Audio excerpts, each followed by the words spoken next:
भारत की धरती वीरों की धरती है। यहाँ इस धरती पर अनेकों वीर पैदा हुए हैं, जिन्होंने अपनी शौर्य और पराक्रम से इतिहास रचा है। मैं आज ऐसे ही दो वीरों की कहानी बताने जा रहा हूँ, आल्हा और उदल।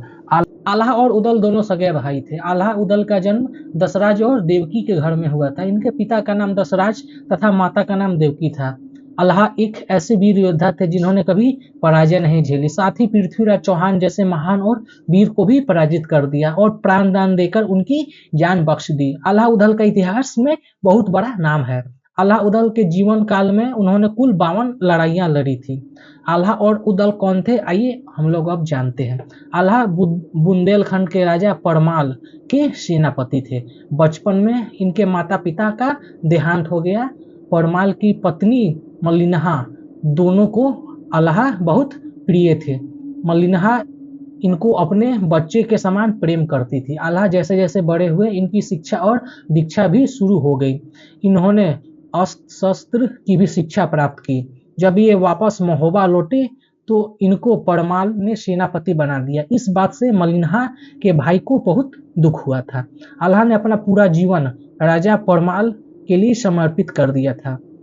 अब हम लोग चलते हैं पृथ्वीराज चौहान का इतिहास और आल्हा की शादी। आल्हा की शादी आल्हा के लिए कहा जाता है इन्होंने तलवार की नोक पर शादी की थी। आल्हा के विवाह की कहानी भी वीरता का बखान करती है। पुराने समय में राजा महाराजा की शादियों का ढंग भी अनूठा होता था। जिन राजाओं के घर में पुत्री होती थी वह आसपास के राजकुमारों को युद्ध के लिए ललकारता था। जो युद्ध में राजा को पराजित कर देता उसी के साथ राजकुमारी का विवाह तय कर दिया जाता था। नैनागढ़ के राजा के एक पुत्री थी जिनका नाम था सुमना। सुमना बहुत सुंदर थी, साथ ही वह आल्हा की वीरता से परिचित थी और आल्हा भी उसी से विवाह करना चाहते थे, लेकिन नैनागढ़ के राजा यह नहीं चाहते थे। जब आल्हा को इस बात का पता चला तो उन्होंने नैनागढ़ पर आक्रमण कर दिया। जब सुमना के पिता को यह बात पता चली कि उनकी पुत्री भी आल्हा से शादी करना चाहती है तो उन्होंने युद्ध को विराम दिया और संधि कर ली। साथ ही सुमना का विवाह भी आल्हा के साथ कर दिया। इसके बाद आल्हा को महोबा से क्यों निकाल दिया गया? जैसे कि आपको मैंने बताया कि राजा परमाल की पत्नी का भाई माहिल आल्हा से जलता था। साथ ही वह चाहता था कि राजा इनको सेनापति पद से हटा दे, लेकिन यह संभव नहीं था। इसकी मुख्य वजह परमाल का आल्हा से प्रेम के साथ ही इनकी वफादारी और वीरता भी थी। माहिल ने एक चाल चली। माहिल जानता था आल्हा को उसके घोड़े से बहुत प्रेम है। उसने राजा परमाल को बताया कि आल्हा वफादार नहीं है, वह राज्य आपसे हड़पना चाहता है। अगर आपको यकीन न हो तो उसका घोड़ा मांग कर देखो।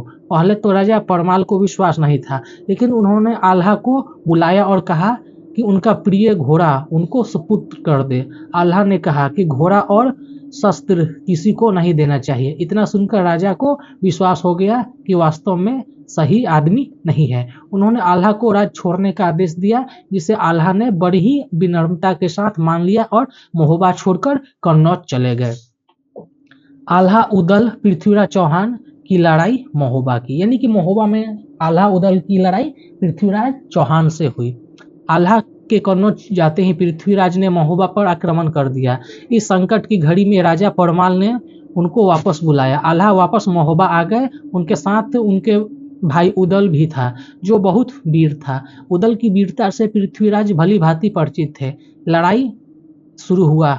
उदल पृथ्वीराज के पास जा पहुंचा, लेकिन पीछे से पृथ्वीराज चौहान के सेनापति चामुंडा राय ने पीछे से वार कर दिया और उदल वीर गति को प्राप्त हुए। यह सुनकर उनका भाई आल्हा क्रोध से भर गया और बिजली की तरह पृथ्वीराज की सेना पर टूट पड़ा। इस युद्ध में पृथ्वीराज चौहान की हार हुई। उन्होंने पृथ्वीराज चौहान को जीवन दान दे दिया। इतिहास में जब जब पृथ्वीराज चौहान को याद किया जाएगा तब तब आल्हा उदल को भी याद किया जाएगा। आल्हा उदल के इतिहास को हमें हमेशा याद रखना चाहिए।